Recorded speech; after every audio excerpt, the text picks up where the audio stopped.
Энэ зээлийн өрийн үлдэгдэл дотоодын нийт бүтээгдэхүүнд харьцаа 81.3% хүрсэн байна.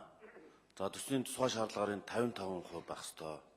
За дээр нь нэг өнөөгийн үн цэнээр тоостыг аргачлалыг болиулаад боддоор нь гарах хэрэгтэй. Энэ талаар нь ямар бодолтой байна? Өнөөгийн үн цэн гэдэг бол хүүгээр нь бууруулаад өрийн үлдэгдлийг бага харагдуулж байгаа бас нэг арга шин талаас. Яг ингээ бодтойгоо тооцох юм бол энэ зээлийн гадаад зээлийн өрүүдэл дотоодын нийт бүтээгдэхүүний харьцааг энэ 86% биш ер нь одоо 90% хүрэхгүй бол энэ зээлийг зээлээр төлөж өндөр хүүтэй зээлийг бага хүүтэй зээлээр сольж зээлийн өрийн бүтцийн өөрчлөлтийг энэ бодлогод алдагдах байхаа. Тэгэхээр энэ талаар ер нь байр суурийг тодруулмаар байна. Энэ заавал 81.3% төсвийн тусгай шаардлага зөрчигдсөн явж байна. Тэр хууль зөрчигдсөн явж байгаа. Ахаад нөгөө хинбэ гэдэг асуултанд л хүрхээс аргагүй юм зөрчлийн асуулт. Тэгээ энийг ер нь энэ гадаад зээлийн өрийн үлдэгдэл дотоодын нийт бүтээгдэхүүний харьцаа төсвийн тусгай шаардлагын тухай хуулиар 55 хязгаарыг зөрчөөд 81.3. За өнөөгийн үн цэнээр нь биш яг бодит үн цэнээр нь тооцох юм бол энэ 90 гараа явчих байх.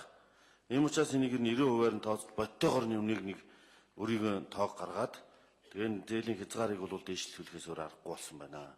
Ер нь зээлийг зээлээр төлөвлөж таарнаа. Одоо stand by-д орлооч гэсэн энэ жил ер нь за хамгийн багаар бодоход 6 сарын хугацаанд л IMF-ийн stand by төсвийн зардлын хяналтайгаа орж ирэх байх.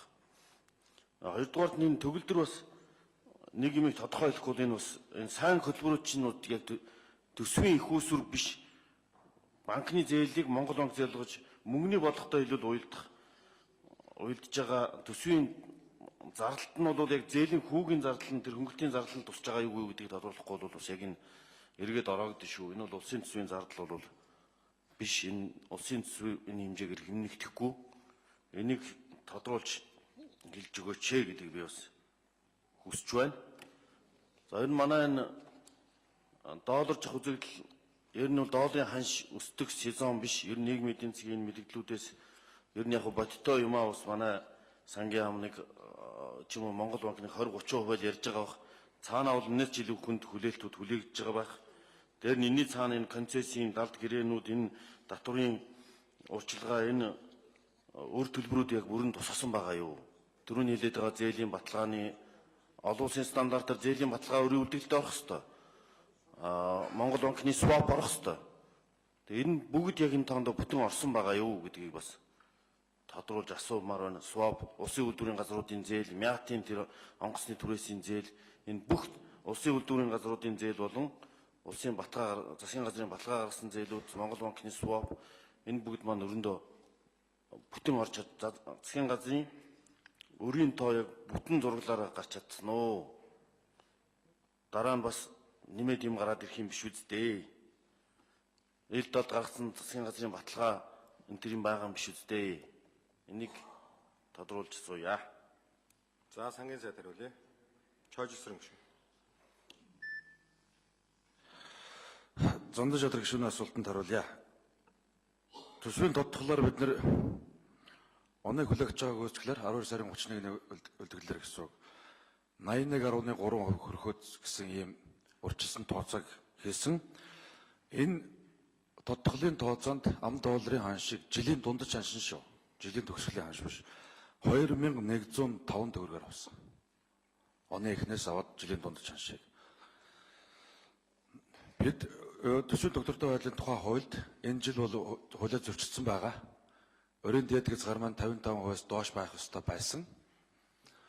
Намайг ажил авах үед 7 сарын 23-нд энэ тоо 58.1% хүрсэн байсан.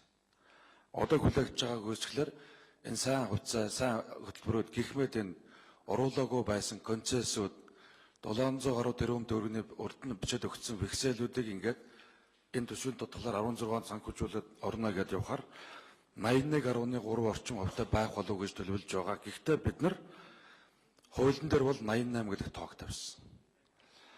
Энэ дунд нь бас нэг 4-5%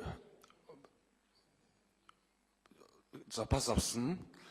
Магадгүй бид нар энэ зээлийг одоо 2017 он гараад хөгжлийн банкны 580 сая долларыг төлж эхлэх Магадгүй он дамжих үед бид нар бас тодорхой хэмжээний зээлийг авч яж дахиад энэ зээлийг төлөх шаардлага гарсан учраас бид нар 88% төгрөх болов гэсэн ийм 16-наад ийм тоог авсан.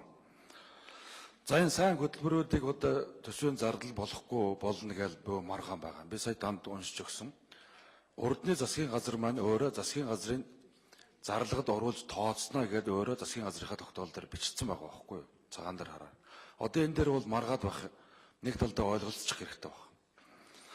За энэ өөрийг тооцохдоо өнөөгийн үн цэнээр тооцохоор нэрлэлсэн үнээр нь биш өнөөгийн үн цэнээр тооцохоор бас 81.3 орчимтай бид нар баримжаалж байгаа. Нэрлэлсэн үнээр тооцох юм бол энэс дэшээ гарах бах 90 орчим хүрэх бах гэдэг тантай санал нэг байна. Хоёрдугаар улсын үйлдвэрийн газруудын өрийг бид нар энд оруулж тооцоогүй. Одоо төсвийн доктортой байдлын тухай хуулиуд засгийн газрын улсын өрийн тодорхойлолтод төрийн өмчтэй компаниудын өрөөнд орж тооцогдоогүй. Цэвэрлсэн дүнгээр нэг 3.5 их найд төгрөг төрийн өмчтэй компаниуд дээр өр байгаа. Энэ орж тооцогдоогүй. За Монгол банкны swap зээлгэлзээр авсан 1.8 орчим тэрбум доллартай тэнцэх хэмжээний юан энэ өрөнд орж бас тооцогдоогүй. Энэ хязгаарт ороогүй гэж ойлгож байна. За даваас